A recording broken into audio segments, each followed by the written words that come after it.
Hi viewers, welcome to my kitchen. Banu கைமணம். ரொம்ப டேஸ்டியான ஒரு ட்ரெடிஷ்னலான இட்லி, கோயில்களின் நகரம் அப்படின்னு சொல்லக்கூடிய காஞ்சிபுரத்தில் ரொம்ப ஃபேமஸாக இருக்கிற காஞ்சிபுரம் இட்லி. வாங்க அதை எப்படி பண்ணுறதுன்னு பார்க்கலாம். ரொம்ப சுலபமாக, ரொம்ப குயிக்காக பண்ணலாம். ரொம்ப டேஸ்டியாக இருக்கும்.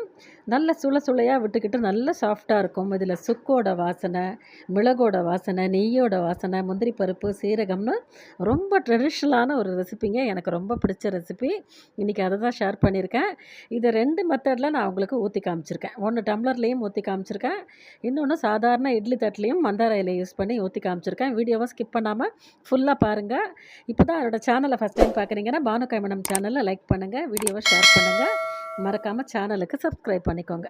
இது மாவு நல்லா 8 மணி நேரம் புளிக்க வச்சுருக்கேன். ஒரு அழாக்கு இட்லி அரிசி அப்படின்னா ஒரு அழாக்கு பச்சரிசி, ஒரு அழாக்கு உளுந்து, எல்லாமே 1+1+1 மூணுமே ஒரே அளவு. ஒரு அழாக்கு இட்லி அரிசினா ஒரு அழாக்கு பச்சரிசி, ஒரு அழாக்கு உளுந்து, 1 டேபிள் ஸ்பூன் வெந்தயம், எல்லாத்தையும் 5 மணி நேரத்துலேருந்து 6 மணி நேரம் ஊற வைங்க. அரைச்சி கரன்னு அரைக்கணும். இதை எப்படி அரைக்கணும்னு பார்த்தீங்கன்னா, கிரைண்டரில் உளுந்தை போட்டு அது முக்கால்வாசி நல்லா எழும்பி வரும்போது அரிசியும் நீங்கள் அதிலேயே போட்டு உப்பையும் போட்டு ஒரு 20 நிமிஷத்துக்குள்ளே நீங்கள் அரைச்சி முடிச்சிடணும். இட்லி அரிசி அரைக்கும்போது மட்டும் இட்லிக்கு கரன்னு அரைக்கணும். இந்த காஞ்சிபுரம் இட்லிக்கு அதை மட்டும் நீங்கள் பார்த்துக்கோங்க. ரொம்ப சூப்பராக இருக்கும். இதுக்கு நீங்கள் நெய்யில் தான் தாளித்து கொட்டணும்.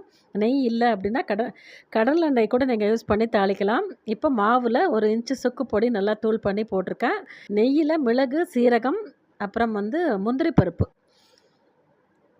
இந்த சுக்கு பொடி மேலேயே சூடான அந்த நெய்யை விட்டுருங்க.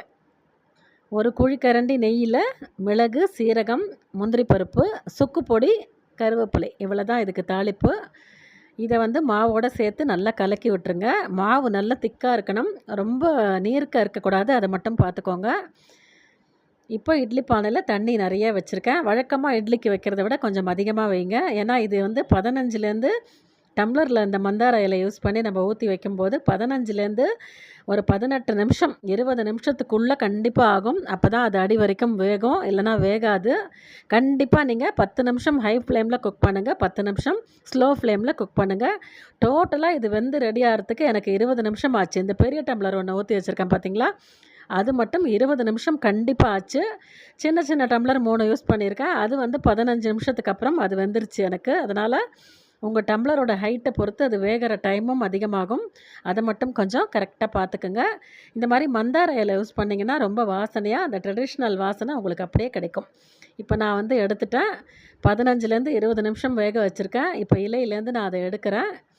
இந்த மாதிரி கோன் மாதிரி உங்களுக்கு அழகாக கிடைக்கும். அதை நீங்கள் கத்தியால் ரவுண்டாக கட் பண்ணி சர்வ் பண்ணிங்கன்னா சுட சர்வ் பண்ணுங்கள், ரொம்ப சூப்பராக இருக்கும்.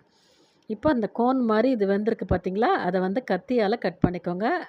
கொஞ்சம் சூடாகவே இருக்குது. நான் கொஞ்சம் விட்டு கட் பண்ணுறேன், அதனால தான் கை சூடு பொறுக்கலை. ரொம்ப சூப்பராக இருக்கும். நான் சொன்ன மாதிரி நெய்யில் தாளிங்க. மிளகு, சீரகம், முந்திரி பருப்பு, சுக்கு பொடி மிஸ் பண்ணாதீங்க, அதுதான் ரொம்ப வாசனையாக இருக்கும். அப்புறம் இட்லி பானையிலையும் இட்லி தட்டில் மந்தார இலை யூஸ் பண்ணி நீங்கள் ஊற்றலாம். மேலே ஆவி போகாமல் இருக்கிறதுக்கு இந்த மாதிரி இலை போட்டு மூடியிருக்கேன். இட்லி குழியில் 2 மந்தார இலை யூஸ் பண்ணி 4 இட்லி ஊற்றி காமிச்சிருக்கேன்.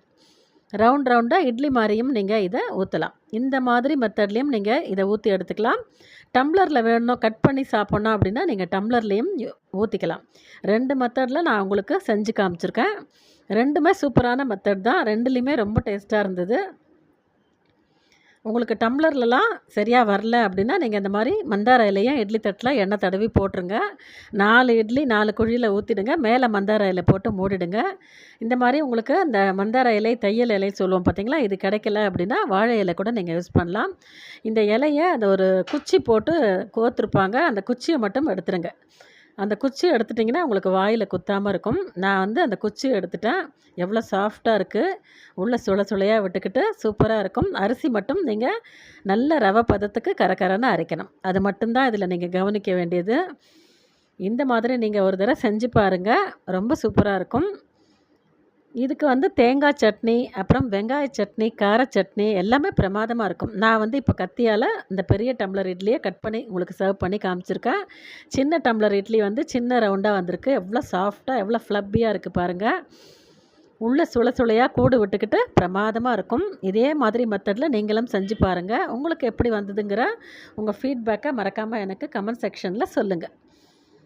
ரொம்ப ரொம்ப டேஸ்டியான காஞ்சிபுரம் இட்லி. இதுக்கு தேங்காய் சட்னி, வெங்காய சட்னி ரொம்ப பிரமாதமாக இருக்கும். ஆல்ரெடி நம்ம சேனலில் தேங்காய் சட்னி, வெங்காய சட்னின்னு 7 நாள் 7 சட்னி ரெசிபி போஸ்ட் பண்ணியிருக்கேன்.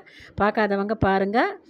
இந்த வீடியோ பிடிச்சிருந்ததுன்னா லைக் போடுங்க, வீடியோவை ஷேர் பண்ணுங்கள். மறக்காமல் நம்ம பானு கமிடம் சேனலை சப்ஸ்கிரைப் பண்ணி சப்போர்ட் பண்ணுங்கள். தேங்க்ஸ் ஃபார் வாட்சிங்.